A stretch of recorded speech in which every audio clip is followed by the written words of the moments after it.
Welcome to the deep dive. Today we're tackling something, well, pretty provocative. What if almost everything you hear about getting rich, about financial success? What if it's mostly just, a delusion? We're digging into a really intense philosophical take today, based on excerpts from Investing, Life's Only Real Out. It promises a clear path, but maybe not an easy one. Exactly. And our job here is to pull out the core wisdom from this source. It's very direct, very blunt. We want to help you understand what the author calls the surprisingly simple, but definitely challenging road to financial independence. We're going to unpack this idea of life's only real out, trying to cut through the noise, face some maybe uncomfortable truths about building real wealth. Absolutely. And the main idea, the metaphor he uses, which I think is really powerful, is from poker. Outs in poker, cards that can turn your hand around. So the question for you listening is, what are your outs in life, especially for wealth? Are you just hoping for luck, or are you playing your hand strategically? Okay, let's really dig into that poker metaphor a bit more. It's kind of the foundation here. The author says, look, in life, you get dealt a hand, your background, your situation, your talents, whatever. But here's the tough part, he points out. The chances of actually improving that hand in a big way, like getting really wealthy, he says they're usually abysmally low for most people, unless you make a very specific move. It's a bit sobering, right? That the default odds aren't great without a real strategy. That's the kind of core truth he starts with. Yeah, it really cuts against the usual anyone can make it stories we hear. The author just asks straight up, what are your chances of becoming wealthy? And his answer, close to zero, he says, unless you're doing one specific thing. So right away, he's challenging a lot of common dreams, common paths people take, suggesting maybe the whole narrative is a bit off for most of us. It's about seeing the probabilities clearly first. And he gives some pretty stark examples to show just how low those odds are for other paths. Really concrete stuff. Think about becoming a pro athlete. What are the odds? He puts it at about 1 in 31,000, which is, incredibly small, like finding one specific clover in a giant field. Or getting famous, like a big actor or YouTuber. That drops even more, around 1 in 4.7 million. It's like looking for a needle in, I don't know, a continent-sized haystack. These aren't just low odds, they're practically zero for most people hoping to get rich that way. And he connects these things, right? Yeah. Lotteries, fame, sports. They all fall into this category for him. He calls them mathematically irrational delusions because they pull your energy away from what could work. So, gambling, chasing fame, even high-risk businesses without a solid plan. He labels them all essentially delusions. Why? Because the math just doesn't work out. The expected return for your effort is just tiny. So it really highlights, where not to waste your time and hope. It's about facing that statistical reality, however harsh. Okay, so if most of these paths are basically dead ends, statistically speaking, then what is the way out? Where's the real out? And this is where he gives his big answer, the core idea. He points to investing, says it's life's only real out. Not just an option, but like the option. That's the real turning point in his argument. Right, and the key difference he points out is why. Why investing? Because, he argues, it's based on skill, planning, and discipline, not just luck. Unlike, say, the lottery or trying to get famous. He says investing, done properly, is the only area where the odds actually start working for you over time, systematically. It's about being methodical, not just speculating. And that phrase, done properly, is really important, isn't it? He's not talking about day trading or chasing hot stocks. It's about that disciplined, long-term stuff. Diversification, low cost, maybe value investing, the things that actually have statistical backing. Yeah, that sounds almost too simple. Like, if that's the key, why isn't everyone rich? Which is exactly the question the author tackles next. He says the problem is mental fortitude. He flat out says most people lack the mental fortitude to actually stick with an investment plan long enough. Even if the strategy is very simple, he argues that our emotions, fear and greed get in the way, they derail us. He even says, and this is a direct quote, even if I give you a very simple strategy, you will never follow it through your entire life. That's pretty bleak. But what does that mental fortitude really mean in investing terms? Is it just being stubborn or something else? Well, it's way more than just willpower. It's really about understanding our own psychology, our own biases. It's easy to say, be rational, right? But the author's point is that fear and greed are powerful forces in investing. They're primal. They make us buy high when everyone's excited, FOMO, right? Often right before a crash. Or they make us panic and sell low when things dip, locking in losses when we should probably just wait it out.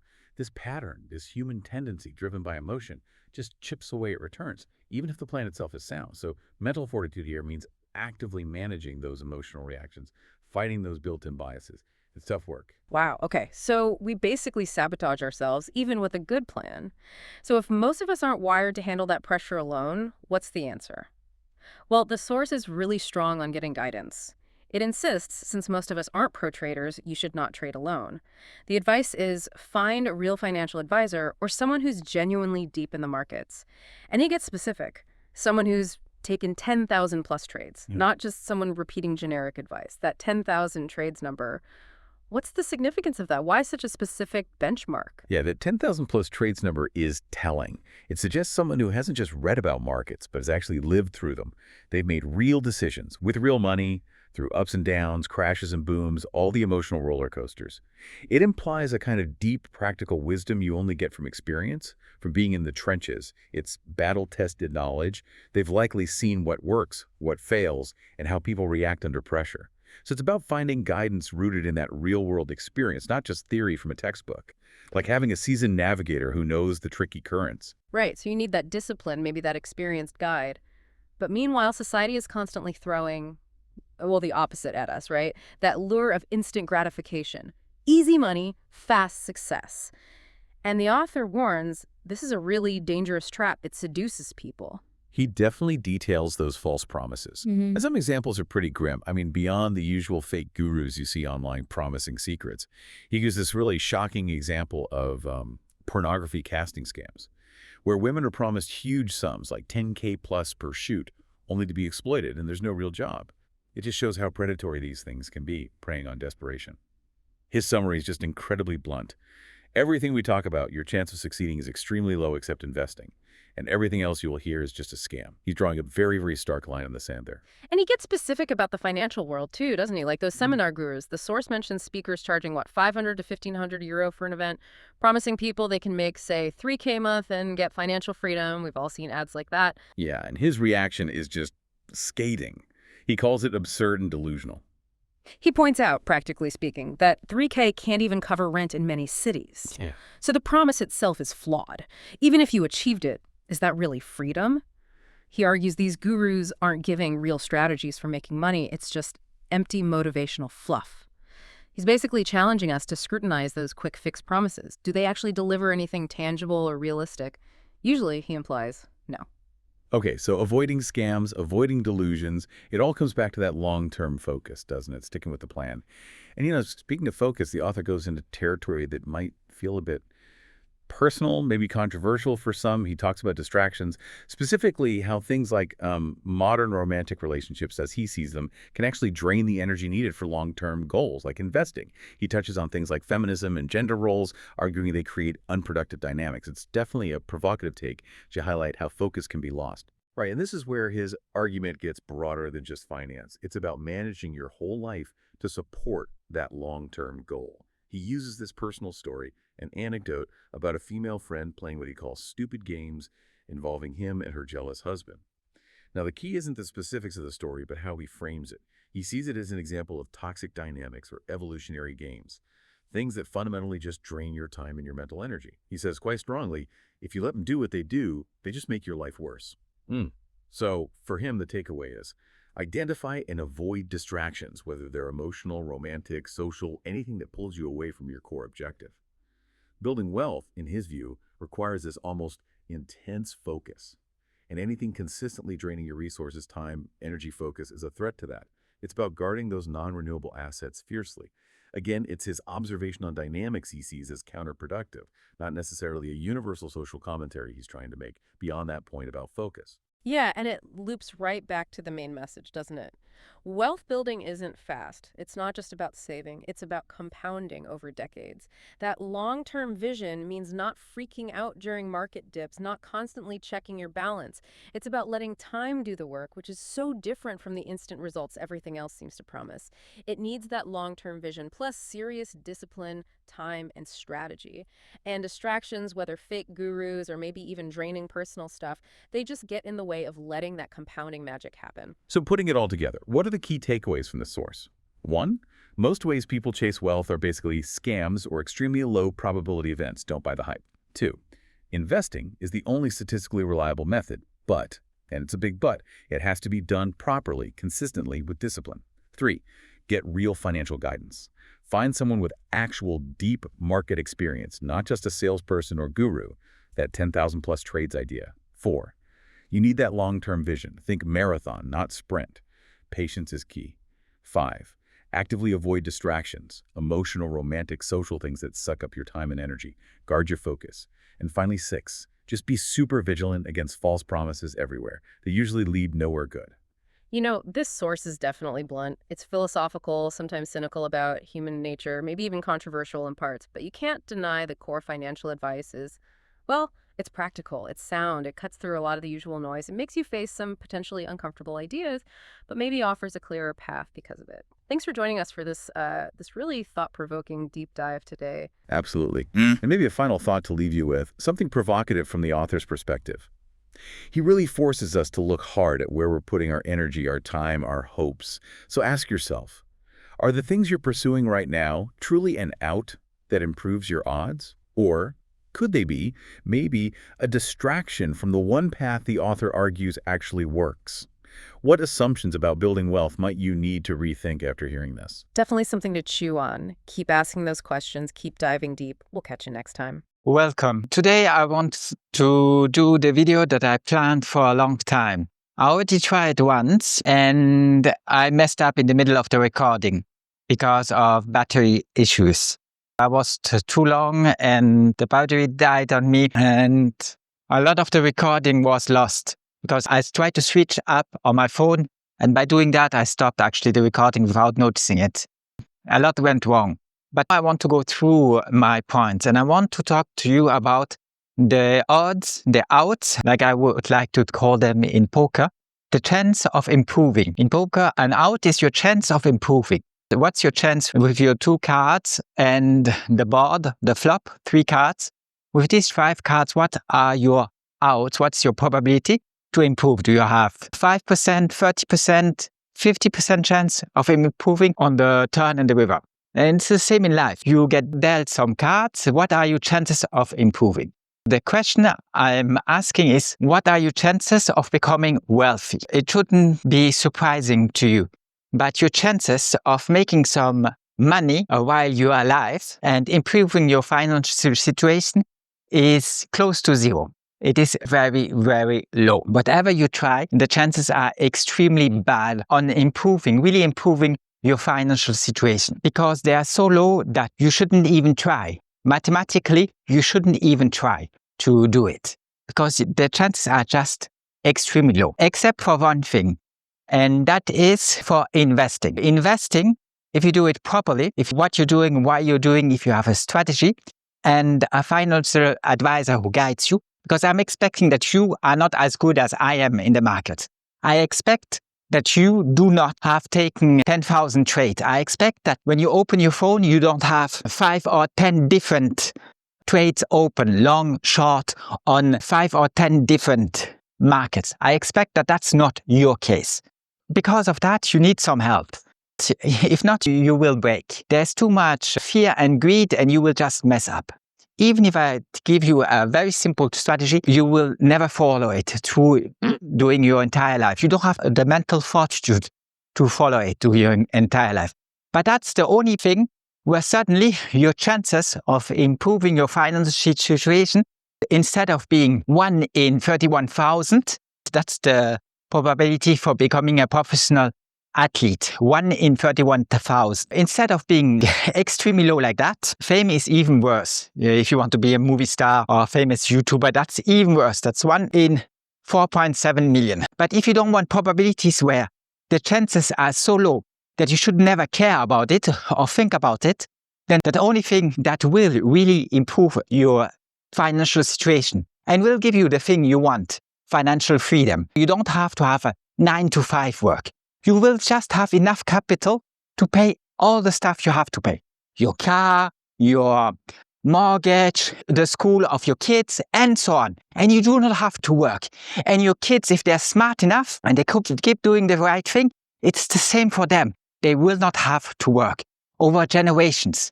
You can do that, but it will ask sacrifice. It's a very hard thing to do, and it will take a long time. You will reply, I get it. And I even believe that you are not bullshitting me, that it's actually possible. However, I need the money now because I'm young and I want all those things out of life and I can't wait for my retirement. I need the money immediately. I'm sorry, I'm not some magician. I cannot just press a button and make you instantly wealthy. If you want to be wealthy and not just lose money like 98% of investors and traders, you will have to do stuff differently. But the thing is, it will not ask much of you. Most people in developed countries can easily do it. If they're extremely poor and they're starving in the streets, well, then it's different, of course. Even for them, I would try to help them and give them some advice that improves the situation.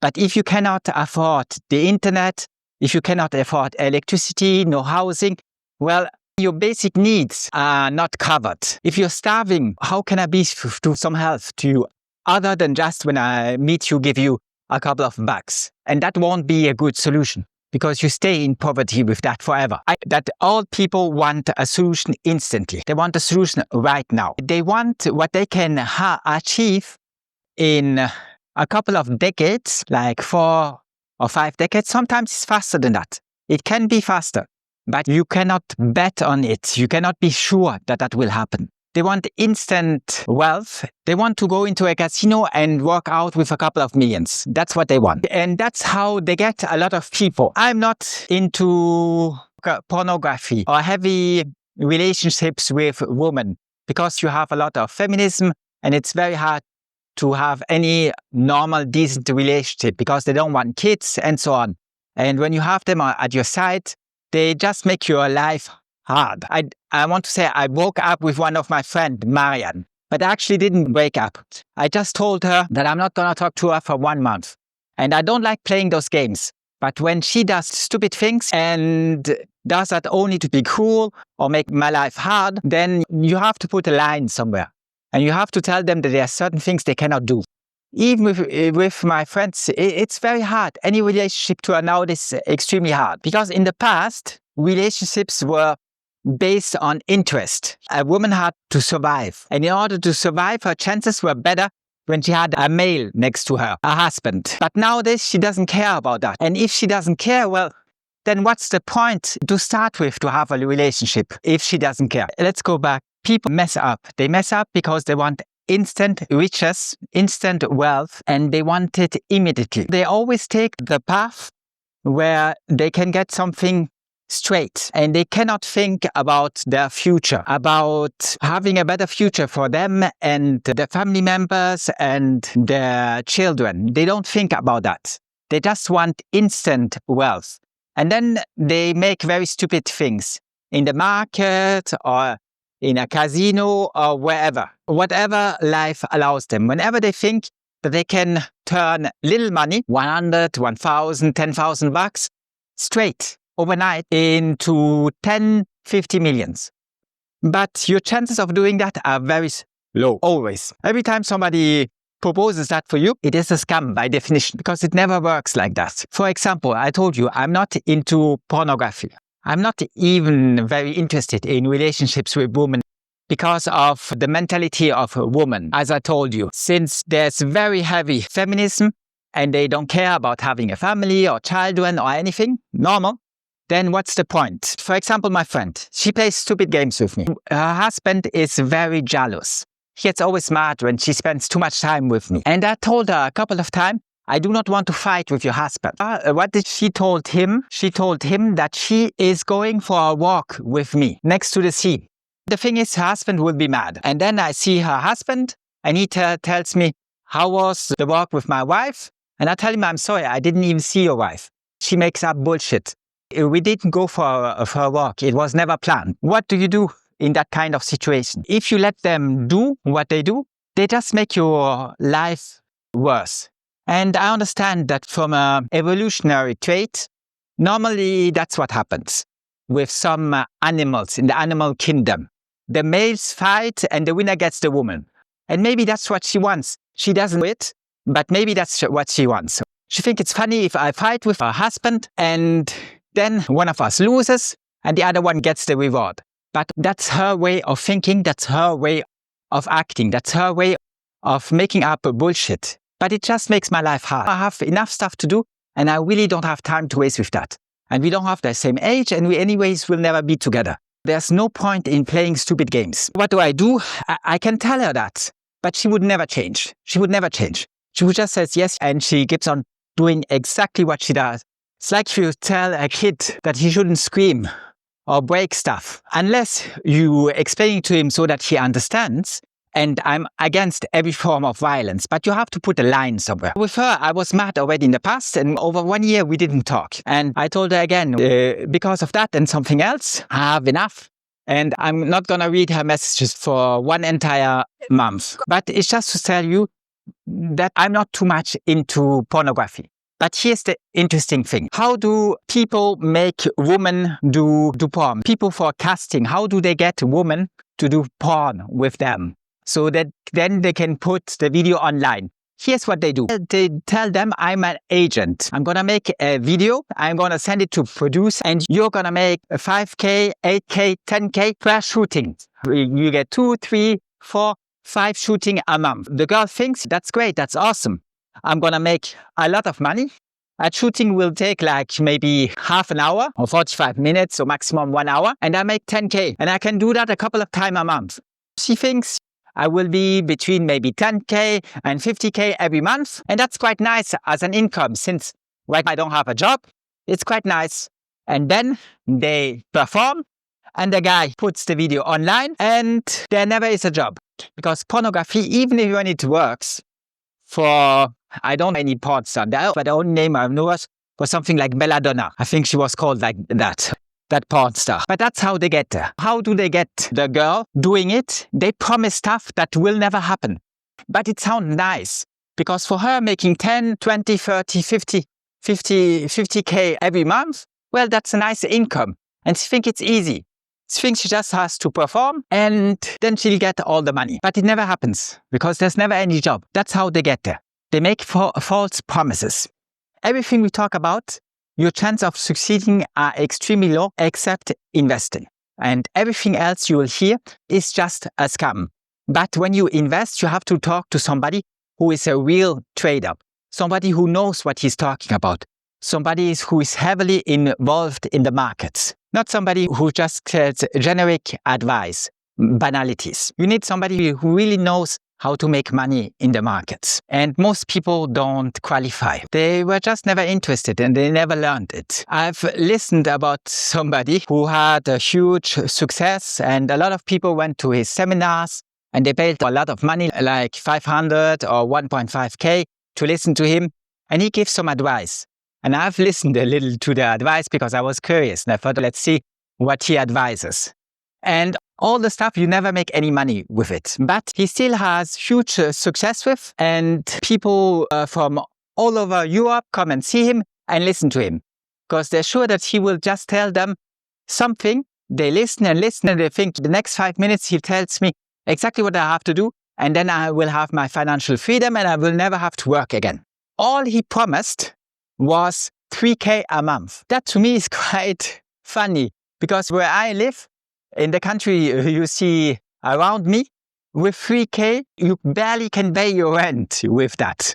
And that's all he promised, 3K. He said, you get your financial freedom, you don't have to do much, everything is easy, and you will have 3K a month. But the truth is the opposite. You'll pay the 500 or the 1.5K to assist his seminar. You'll learn some nice words, it sounds nice, but you'll never make any money with it. It is impossible, totally 100% impossible to make one single USD with what he teaches you. And still he's very popular, because people think for some reason, I don't know why, he's probably a celebrity. I didn't look into him, and I'm not interested. Everything he said is general advice. Nothing of that can ever work, nothing. For me, it makes no sense. Listen to him. I find it funny that he only promises 3K, while 3K isn't much. And people are hypnotized and are willing to come and visit him all over Europe just to assist his seminar. To go back to my thing.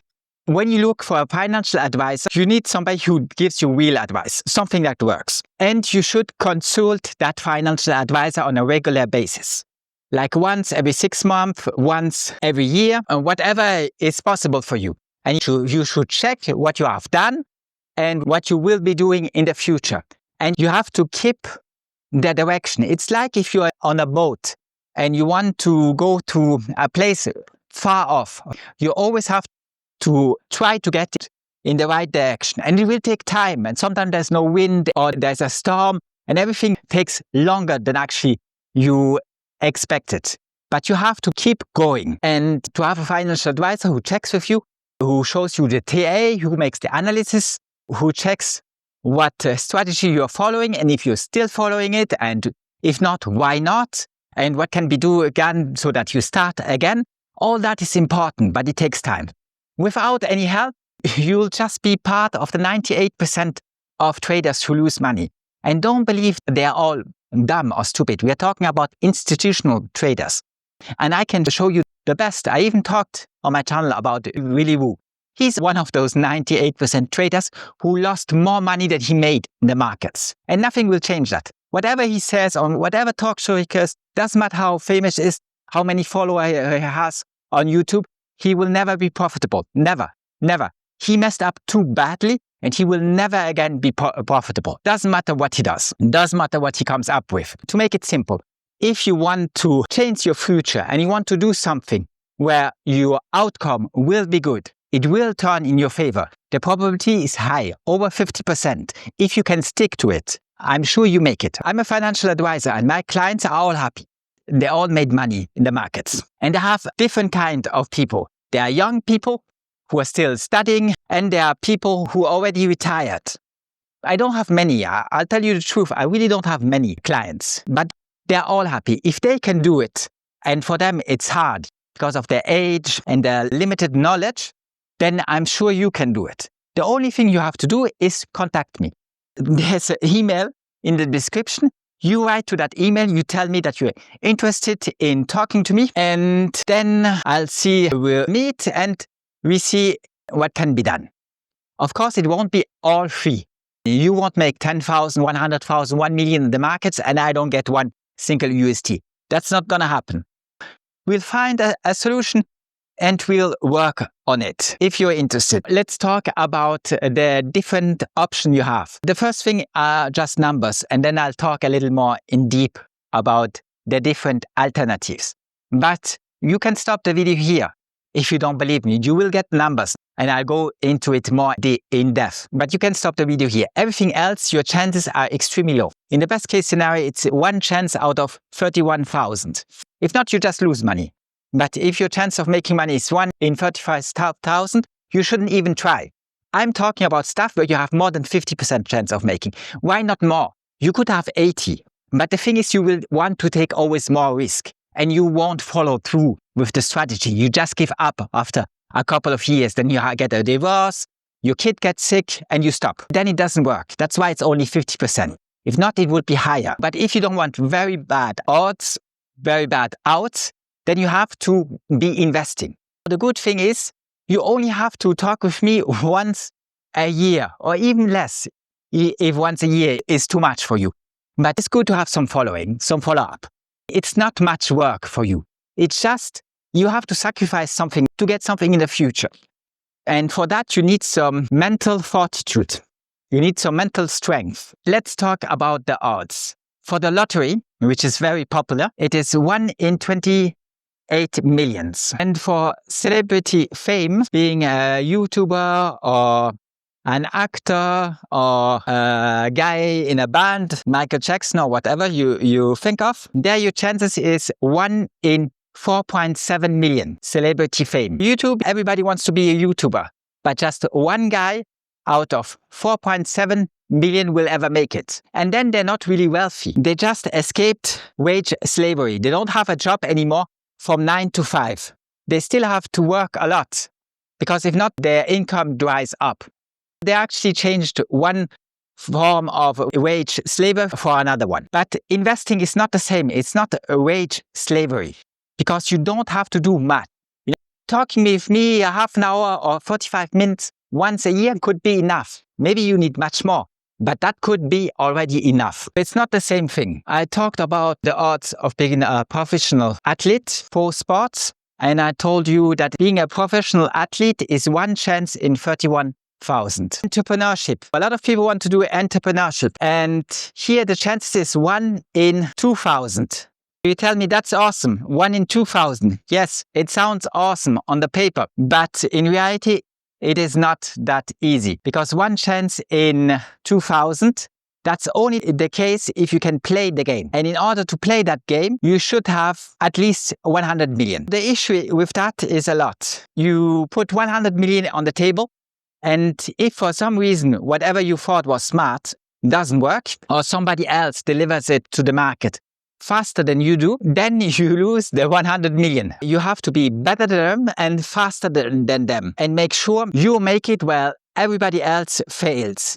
That's a huge scam. In that case, if it works out, maybe instead of having 100 million, you end up having 1 trillion or more. But when it doesn't work out, which is in most cases, in the 1,999 other cases, then you just lose your 100 million. Entrepreneurship is not good. And you tell me a restaurant or anything like that, that kind of stuff, in the best case scenario, gives you like 5 or 8% a year. It might not even be 5% a year. You'll never get any wealth out of it. There's a lot of money invested. You easily invest 5 million for a restaurant, bakery or whatever, easily. And you'll never make any real money with it. Because 5 or 8%, that's close to inflation.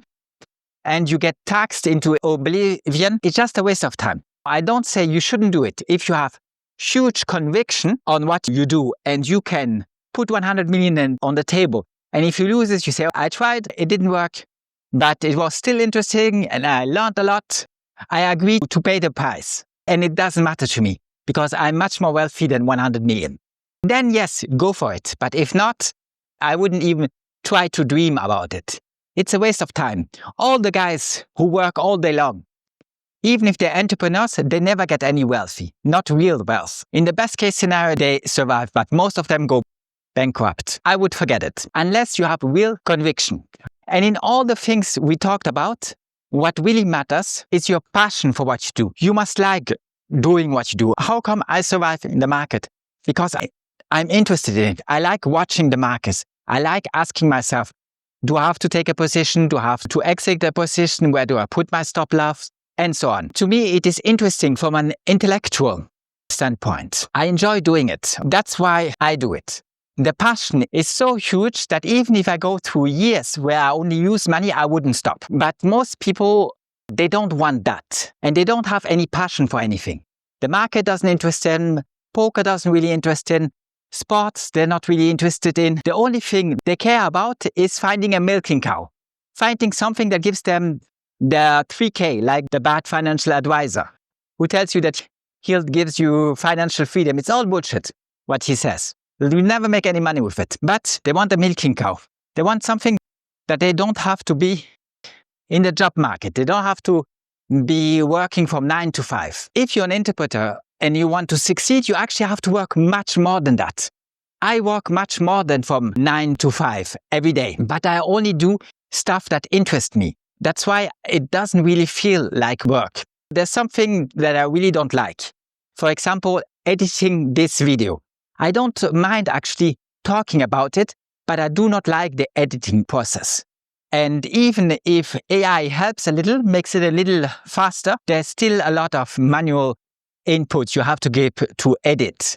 I hope that the technological progress will be good enough in the future that it can do much more. And I just have to press a button and it does all the editing for you. That would be nice. Of course, you tell me I can give it to people, I can pay people, but they do most of the time a crappy job and it's very expensive. You must realize I'm doing this since more than 1 year. I have got 0 donation and my channel is not even monetized. And all my friends tell me that I'm just wasting my time, that nobody will ever listen to me, and that it doesn't matter if I produce 3K videos or 300K videos, not all my friends, but some. But it's just a waste of time. Nobody would ever listen. And they might be right, but I find it interesting. It's a way of learning on my channel.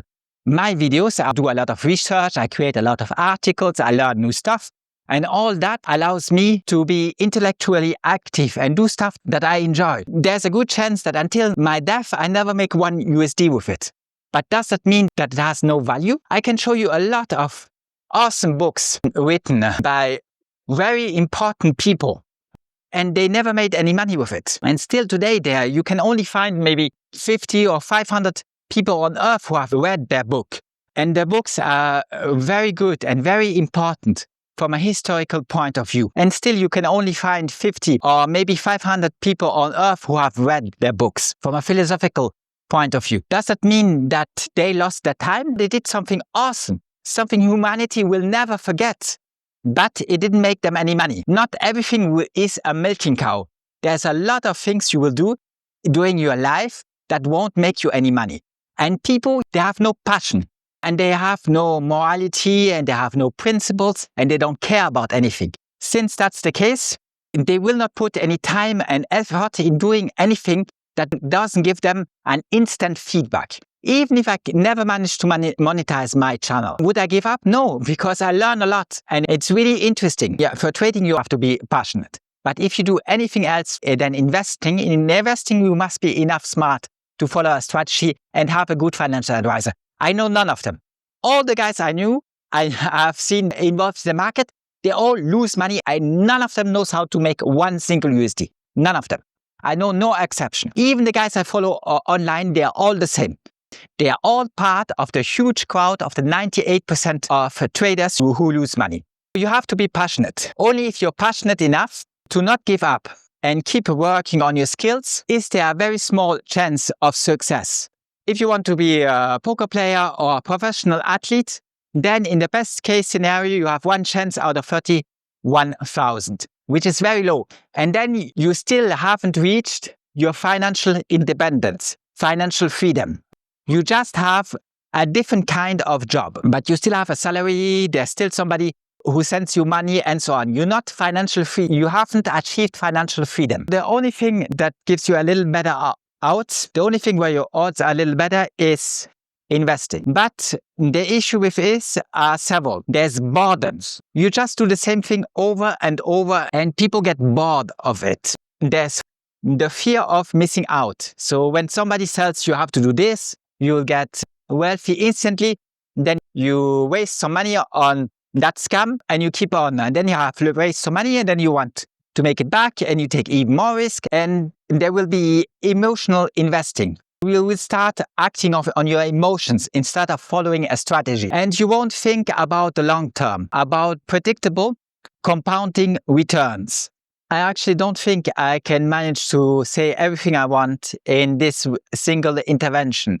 I will have to cut it off in pieces. I think I'll do one part for the first and the second part for the rest.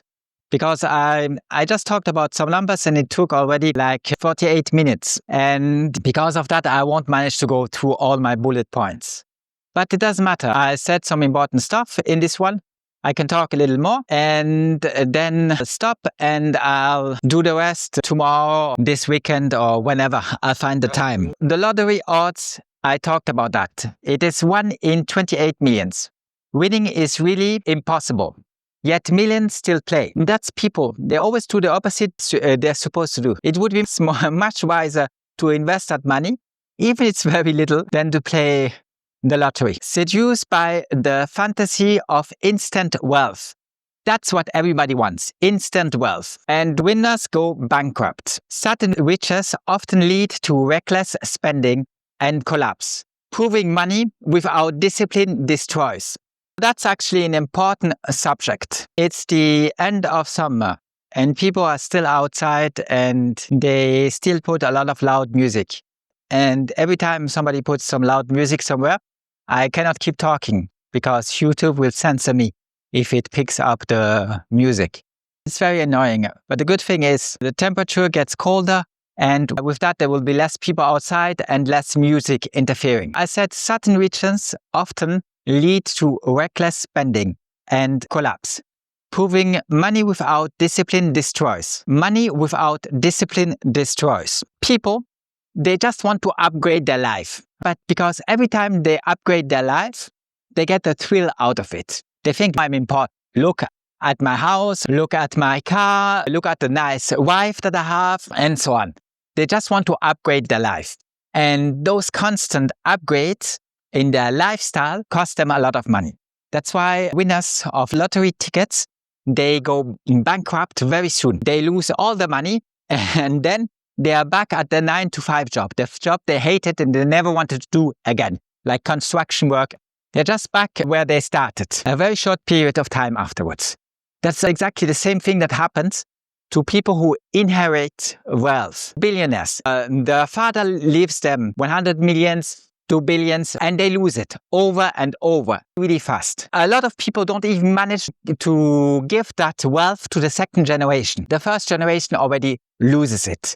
But normally, statistically, the first generation makes the money because they got lucky in one way or another. You must understand they didn't do anything great or awesome. If you are a friend of Putin and he puts you at the head of their natural gas, even if you do nothing, over the first 6 months, you do strictly nothing. You have people who work in your company, you have people who work for you, but they do the extraction. You anyways don't do that. You're just a CEO. But even if you do nothing, you don't take one single decision over the first 6 months, you would still end up with 10 millions or 100 millions on your bank account, even if you do zero, nada. If you take smart decisions, of course, it would be better than if you take bad decisions. But you get really wealthy just because of your connection and the position they put you in. You get really wealthy. They didn't do much.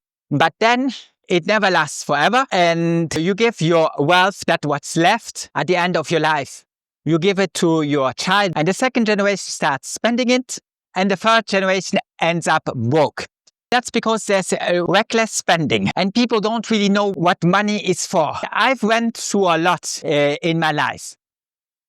As a child, I had a director who gave me a grant in a school of billionaires. My friends were all billionaires. They were all extremely wealthy, beyond what you can think of. For them, spending 2 millions on the child education every year, that's nothing for them. It's very little money. They can afford that without thinking, not on one child. There are 4 child, but if every child costs them 500K a year for education, and their education isn't even that great. Yes, they are billionaires. Yes, because they are billionaires, they do a little more stuff, skiing in winter, but it changes nothing. It's not because you have one more sport teacher that your life is really different. I wasn't at school my entire childhood. It's all crap. It's all you do not want to learn. Geography, biology, and all that stupid stuff you do not want to learn. But that's all they teach. It's the same thing as anywhere else. It's based on public schooling. What they teach you is based on public schooling. It is prison for kids. Even if you're a billionaire, the prison looks a little nicer, but it's still prison for kids. I know a lot. I know how billionaires live. I know what they do, how they think. There's nothing special about them. Zero, nada. They are not human beings with higher IQ or anything else. They have no morality. They have no principles. There's nothing spectacular about them. Nothing. Except one thing, that they have a lot of money in the bank account. That's the only difference between them and you. You are poor because you are broke and you want to stay broke your entire life. They are wealthy. They are wealthy because they inherit it or they got lucky in one way or another. But your odds, I just talked about your odds. If you make it, if you become wealthy, it has nothing to do with your dedication. Your dedication helps. Without it, you wouldn't make it. Dedication on its own is not enough. That's what I'm saying. Your passion will help because you won't give up, but it's not enough. The only way you can make it is if you get lucky. Even if you do everything correct, and even if your idea was smart, you still have to get lucky. If you don't get lucky, you cannot make it. That's what I always say in my Stoic books. You have to have fortune on your side. Just being smart is not enough. Even just being lucky, having 100 million you can put into entrepreneurship isn't enough. By far not. And it doesn't matter how smart the guys are around you, who you talk with. If they're smart, if they can do something, if they're not brainwashed slaves who just have a diploma but know nothing, it would help. But it is not enough. You need the ingredient of fortune. You need the gods to allow it and make it happen. If you are really passionate about it and you never give up, your chances are higher of succeeding. but it is still very hard. The idea is, even if you are lucky, your wealth will only last 3 generations normally. The first generation makes the money, the second generation spends it, and the third generation ends up broke. And what I want to teach you is that money is not for that. Whatever you can afford, if it's important to you, buy it. I'm not against that. I'm a Stoic philosopher. There's a lot I would never do because it makes no sense to me. And I don't want to impress people with fancy stuff. They think that I'm important. And that's all crap. And all the people who admire you for that, they know very little about life and very little about philosophy and morality. If I do that, the only purpose would be to humiliate them, to show them, look, I have a car, it's worth 500K, and you could never afford it. Or I have a house, it's worth 5 millions, 10 millions, 15 millions, 30 millions, and you could never afford it. By doing that and acting in that way, I humiliate them. I put myself above them. That's what everybody does. Everybody you see in the streets, but you shouldn't do it. That is called reckless spending. And your wealth won't be enough for it. And even if it's enough for the reckless spending, you have the same mentality of doing risky stuff or stupid stuff. And you will do it in the market or anywhere. The mentality of reckless spending, of doing stupid stuff, you will get used to it and you will keep doing it. And it will end up hurting you. Even if you can afford the villa of 30 millions, even if you can afford the huge expensive cars, the private jets, you will do stupid things in the market because your mentality is, I can do whatever I want, and you will end up broke. 1 generation could be enough. If it's not 1 generation, it's 3 generations. What I wanted to tell you, the important thing is not that. The important thing is peace of mind. The important thing is that you tell yourself, when I want something, when something is important to me, I can just buy it. If I want to do something and it's important to me and my philosophy agrees to it, because I wouldn't do something that is anti-philosophical. But if my philosophy agrees to it, then I just can do it. I will not be part of the huge crowd who is always woke. Whatever they do, even if they manage to get a job that gives them 100K or 300K a year, they just upgrade their life and they end up broke like everybody else. That to me makes no sense because it won't give you any security, any peace of mind. What you want is security and peace of mind. And know that if you want to work, if you want to do something because it's interesting, you can do it. If for you, your dream is, like for most people, to sit in your butt. The billionaires I knew, that's what they did all day long. Sit on the butt and watch TV. The house is very nice. The garden is very nice. The employee is very nice. The cooks, the cleaners, everything is great. The swimming pool is great. But they still only sit on the butt and watch TV. If that's your dream, you can do that. You simply have enough money to do it. That's financial wealth. That is financial freedom. It's the knowledge that you can do what you're passionate about. And you don't have to get nightmares on how to pay your rent, how to pay electricity, how to pay healthcare or anything. You know that for the stuff you think is important and you need or your family needs, you can always provide. That's financial freedom. And you can achieve that. Most people in developed countries can achieve that. But it takes some sacrifice. It takes some mental fortitude. If you're a Stoic, it would help. If you want to read my book, that would help. And if you choose me as a financial advisor, that would also help. But money is not made to humiliate another human being. And most people only use it for that. It has never been designed to humiliate another human being. It is so that you don't have to starve to death. That's what money exists for. So that neither you nor your wife or your children ever have to starve to death or go into wage slavery. They never have to go into wage slavery. If you do your job correctly, they will never have to go into wage slavery. They can, like me, find what they are passionate about it and do it 17 hours a day. They are free to do it and they can do it over decades, doing their entire life, even if it never makes them one single USD. And that's important. If you have some respect for humanity, that's what you want for every human being on earth. Because it's much more interesting. It's not interesting to be a brainwashed slave and do what the slave master tells you all day long. That's not interesting. It doesn't really help humanity. The slave master likes it because why would you not?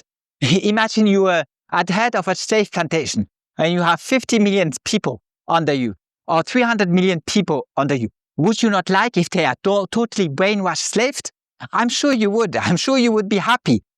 Then you can go to Davos with your friends and have a huge crowd of escorts awaiting you, the most beautiful girls. And you can spend 50K for 15 minutes with them. That's nothing for you. But you have done it many times in your life that you're not even interested in it. That's why you go then to Epstein Island. Because that at least is something new, something you had never before. But it's all crap. It's all from A to Z crap. Money wasn't made for that. I don't mind what game you play. I don't mind what you do or what you're interested in. But I'm just telling you that your chances of improving your life will ask you to do something, to move your butt. You cannot just sit on your TV and watch your favorite show and hope that everything will happen and that you will get financial freedom and you will have the money to do the stuff you care about, you're passionate about. I know that most people aren't passionate about anything. But still, if the only thing they're passionate about is playing video games, then at least have enough money to pay the rent, the electricity, and buy the video games. At least have enough for that. And most people can do it. You simply need a strategy. You simply need some mental fortitude. You must be able of sacrificing something in order to get a better future. And if you do it smart, it works. It isn't that hard, and you can easily do it. I had the worst situation imaginable. My parents abandoned me. They left me in the streets. I was poor when I was in that institute of billionaires that I couldn't even afford a shirt to put on my shoulders. Even that they have to give me. They gave me the clothes they threw away. That's what I had, to not be naked. I had nobody who bought me anything. I had nobody who made me any presents. I had nobody who did nothing to me. And once I was finished with that school, I went to university. The studying and all the crap did help me nothing, zero, nada, because I was never interested in what those people do. I hated everything about academia. And I ended up in the streets without a roof and on the head and without any money to put something in my stomach. And I still have a better life. I still have achieved more in my life that most people could ever dream of. Is it perfect? Am I as wealthy as I would like to be? I'm not. But it doesn't matter because I have enough to go through life and do the things I want to do. And since I'm stoic, even if things turn around, it wouldn't be the end for me. Because I know that you don't have to live forever, but there's a very low chance that I end up broke again, even if it's risky, the markets. I want to say because I'm smarter, but it has nothing to do with being smart. It has to do with not taking too much risk, with not being too greedy, with not always wanting more and always think you have to upgrade your life. If you do not upgrade your life, then you're a loser. If you have those kind of mentalities, you'll break. I've seen some people, they are trending right now on YouTube. It is people who do not want to do the military service in Russia. They do not want to fight in the war because they do not want to have missiles falling on their heads or drones falling in their heads and dying on a battlefield for Putin, Kim Jong-un or Zelensky. To me, that is normal because I'm an anarchist. I don't believe in the government. I think it's an evil entity who only promotes extreme violence and extreme brainwashing. I'm 100% against it as a voluntarist. I'm for a voluntary society.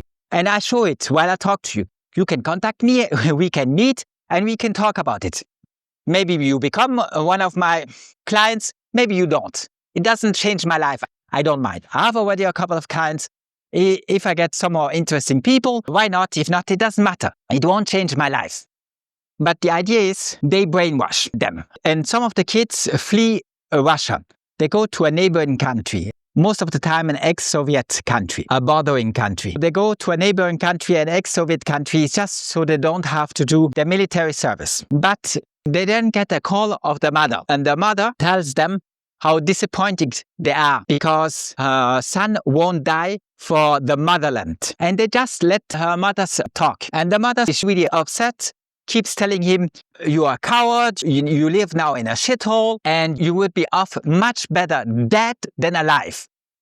You must imagine how high the brainwashing must be that as a mother, you rather have your kid dead than alive. And you think it's much better that he dies on the battlefield for Kim Jong-un, Putin, or Zelensky. That's much more important than actually being alive and having a life.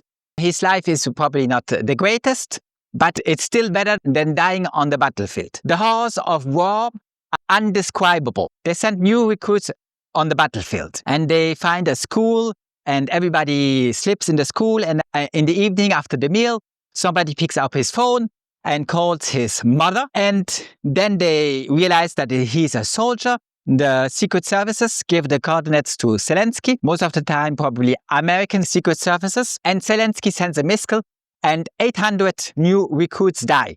That's war.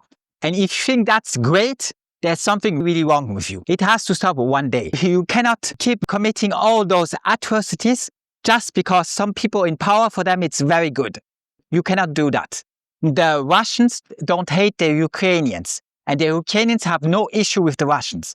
It's all a political game, and that game must stop one day. And I hope it will, because if not, the future of humanity is really dark. Instead of being happy that her son is free, she keeps on telling him that she would be better dead than alive because he is not doing the military service and he's not dying for his motherland. How high must brainwashing be? And it's the same here. The people I talk to are also brainwashed.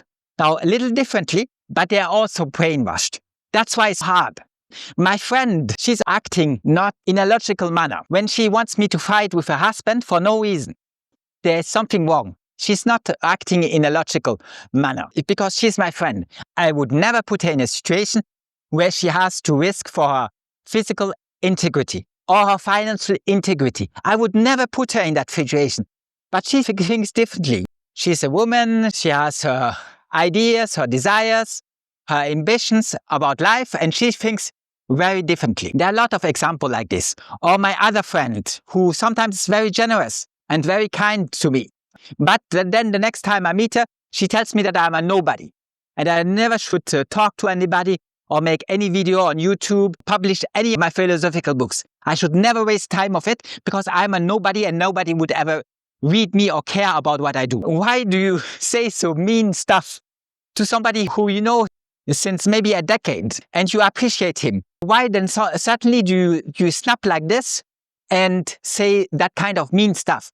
It's because most people are, I want to say psychopaths. Most people are evil. As a Stoic philosopher, I think that everybody except the wise man is an evil man. Only philosophy and only wisdom can make you better. If not, you're just evil because you like the crowd. You enjoy going to the stadium and watch some gladiator kill themselves for your entertainment. The only thing that can make you different, the only thing that can make you better is if you work on yourself. Everybody can improve his situation, everybody. But it will take efforts and dedication. And sometimes your situation is so bad that unfortunately there's not much you can hope for, except that it won't be too long because it's so horrible. What could you expect? If I was a North Korean guy, I wouldn't want to live long. The sooner Kim Jong-un executes me, the better it is, because I want to have nothing to do with the North Korean state or any other state. But this one is just way worse than every other state. Everybody can improve his life, but you have to do an effort. It won't be easy. There isn't a magical trick. There's not just one button you can hit and then you're famous, or one button and then you're wealthy. It will take a lot of effort. There are two things that people need. One is critical thinking and the other one is analytical thinking. And that's the thing you never learn anywhere. I don't want to go in too much details, but you should have some critical and analytical thinking about everything, even about what I'm telling you now, because I could be bullshitting you just as everybody else. You should have some analytical thinking. All my students, even if they study philosophy from me, I never want them to agree 100%. When they read my book or any book of any ancient philosopher, I want them to be very critical. I want them to think about everything, discuss everything, and rarely accept anything unless they're convinced by it. Then the hard work starts. Then they have to put it into practice. And the same thing with the markets. Once you understand the strategy, you have to put it into practice and follow it. If you have somebody who can help you, if you have somebody you can talk to once a year, or once every 6 months, or once a week if you want, that would be more expensive if you want to talk to me once a week. But if you want somebody and you find somebody, that's awesome. But look at me. You see me playing poker and talking to my poker teacher once a week. Why? Because he teaches me stuff that I can implement in the market. And being exposed to variance is for me a good thing, to the poker variant. Because risk management and a lot of things are similar in the markets than in poker. And the difference is that I'll never be the one guy out of 31,000 that becomes a professional poker player, but I managed to make money in the markets. That's the difference. But I cannot talk to another trader. I would like to, but they're all bad. I tried. The ones I could, I tried. And I paid even a lot of money to see them and listen to their analysis. It helps up to a certain degree, but you cannot keep doing that because the prices they ask for are just exorbitant. You cannot justify it. It's dark. I think that's not bad for the first part of the section. Unfortunately, it starts raining, and that's very bad news. I will cut it here. I will edit this one, make it part 1. And then, I'm not sure actually if it's already raining, but I think it will start raining. It's just windy. And since I'm working with my exoskeleton, it's electric and rain is very bad for it. I'm going home. There's no more light. I don't want to turn my flashlight of the camera on. And I said what I had to say. I'll make this part 1. And for the rest of my bullet points, I'll talk about it again in part 2. Thank you for watching. Please don't forget to like and subscribe. And if you want to reach out to me, just contact me over QuickLearn. Say that you're interested in talking to me and having my analysis of the markets, or discussing that you would be interested in having me as a financial advisor, or whatever comes to mind, just write me a message. And if I think that you're serious, that you're not one of the scammers, because every message I have received until now are just scam. I received like 100 and they are all 100% scams. Just people who promise absolute nonsense, stuff that will never happen.